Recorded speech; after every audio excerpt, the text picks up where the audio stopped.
Реальний бій. Унікальне відео. Держим, прикриваємо. Як український воїн здолав ворога, попри поранення у голову. 3-4 метри. Тобто, він на мене дивиться, я на нього дивлюсь. Історія, від якої стигне кров. Спокійно, точно ніяк не вийде дивитися на це. Ми знайшли реальних учасників цього неймовірного штурму. От тут він чекає, так? Да. І відновили події буквально похвилинно. Чорний дим, автоматні черги і безкінечні вибухи гранат. Це реальні кадри штурму, який розгортався у самісінькому пеклі під Бахмутом. Бій і, зрештою, поранення, від якого той, хто вів штурмову групу, втрачає землю з-під ніг. Аеророзвіднику із позивним «Хома», який в той момент вів зйомку бою, перехопило дихання. Здавалося б, все. Це кінець. Але за мить сталося фактично неймовірне. Командир почав підніматися. Не кожен зміг би після поранення піднятися і знову піти в бій. Але як все було у ті пекельні хвилини, факти тижня вирішили відновити деталі того штурму. Добрий день. Добрий. Як ви себе почуваєте? Непогано. Ми знайшли його у шпиталі. Той самий командир штурмової групи, боєць 71-ї єгерської бригади із позивним «Харків». Те, що сталося в тих окопах, досі пам'ятає до дрібниць. Це я вже осматрююсь, мені доповідають, що руху не спостерігають, я рухаюсь. Штурм, який тривав усього лише 10 хвилин. І от як все починалось. Свіжий прикол. Розпал дня єгері-десантники їдуть на чергове завдання в гарячій зоні Бахмуту. Прийшла команда, що втрачена позиція і потрібно йти відбивати. І ось на відео з дрона бачимо, як бійці розпочинають штурм. Пересувалися по одному, пересувалися добре, продивляючись місцевість. Без зайвого шуму вони долають один окоп за іншим. Був проміжок між цими двома окопами, де потрібно було перебігти поверху, і фронт з цієї сторони, тобто теоретично, якщо б тут був ворог, то він би міг вразити. Для бійця із позивним «Редя» це був перший у житті бойовий штурм. Завдання, каже, було дуже небезпечним, бо ж позиції ворога буквально поруч. По правій стороні російські війська.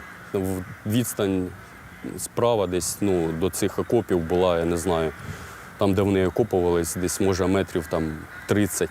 Там увага, держим, прикриваємо. Наших бійців прикривають кулемети і міномети. 333! А тому ворожа арта мовчить. Але ось тут, в окопі, на наших штурмовиків чекає російський загарбник. І не один. Їх там було в третій лунці буквально 3 чоловіка. Ховаються вздовж всього окопу. Ось тут, на початку, в бліндажі і з краю. Така пастка була невелика, але вона не спрацювала. Бійці швидко зметикували. Треба діяти не по класиці. Вони зробили грамотно, що вирішили не відразу заскакувати в окопи, а пройти повз них. І це якраз дозволило помітити першого загарбника. Куля почав вести вогонь зверху. Я якраз затримався в началі окопа, потім уже зайшов з-за угла. А в цей момент зав'язувався вже другий бій біля бліндажу між Харковом і іншим окупантом. На шум вышел, и я с ним встретился глазами. И был он в украинской каске нашей ЗСУшной. Я боялся, что это наш пленный. Це така жирна помилка була. И он быстренько нырнул назад, выложил автомат, просто положил его сверху и начал там поливать как-нибудь. Тогда я уже, конечно, спустился в окоп.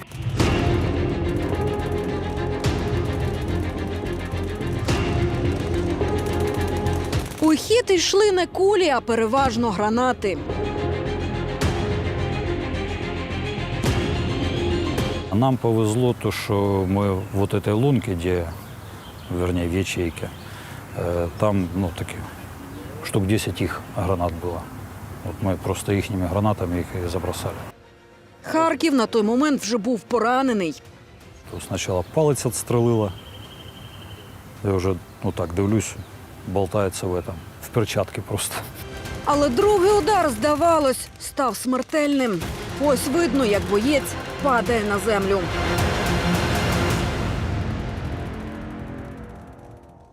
Коли в голову прилетіло, я вже думав, що все, війна для мене закінчилась. Потім нічого, там в ячейку отошел, помацал, проникающего нету, поехали дальше воевать.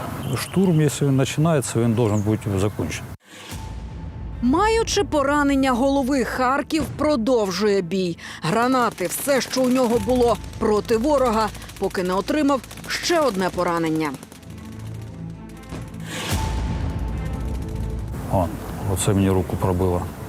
Ось я сів. В цей час інший штурмовик встигає полагодити свою зброю і прийти на допомогу побратимам. В нього відстрелили ручку, але він зібрався, розібрав автомат під час штурму, склав його і продовжив бій. Цей штурм, здавалося, приречений у перші хвилини закінчився перемогою українських єгерів-десантників. Хлопці відпрацювали на 5, враховуючи всі ці обставини. Що їм давало сили в ті страшні хвилини?